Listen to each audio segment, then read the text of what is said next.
یہ ہمارے پاس کتاب ہے، کتاب علل الشرائع شیخ صدوق رہنما کی، اس کا پیج نمبر ہے 76۔ وہ سبب جس کی وجہ سے نجف کا نام نجف رکھا گیا، یہ مولا بیان کر رہے ہیں چھٹے امام جعفر صادق علیہ الصلوۃ والسلام، اللہم صلی علی محمد وعلی محمد وعجل فرج آل محمد۔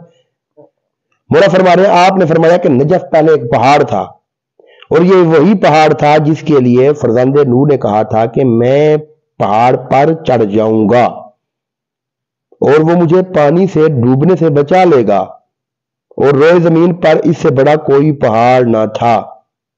جب تیسرے نوح نے کہا تو اللہ نے پہاڑ کی طرف وحی کی، اے پہاڑ کیا یہ تیرے ذریعے میرے عذاب سے بچ جائے گا؟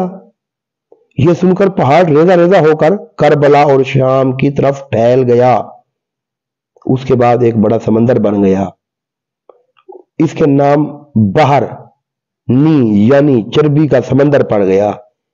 اس کے بعد وہ نجف یعنی خشک ہو گیا اور وہ نی جف کہلانے لگا، پھر لوگ اسے نجف کہنے لگے، اور کچھ دنوں بعد نی جف کو نجف کہنے لگے، اس لیے اس کا نام بولنا آسان تھا۔ پہلے لوگ اس کو نی جف کہتے تھے، نی جف، پھر نی جف سے نجف ہو گیا۔ مولا فرماتے ہیں کیونکہ نجف کا بولنا نجف آسان تھا، تو یہ وجہ ہے نجف کو نجف کہا جاتا ہے۔ نجف اشرف مولا میرے کہنا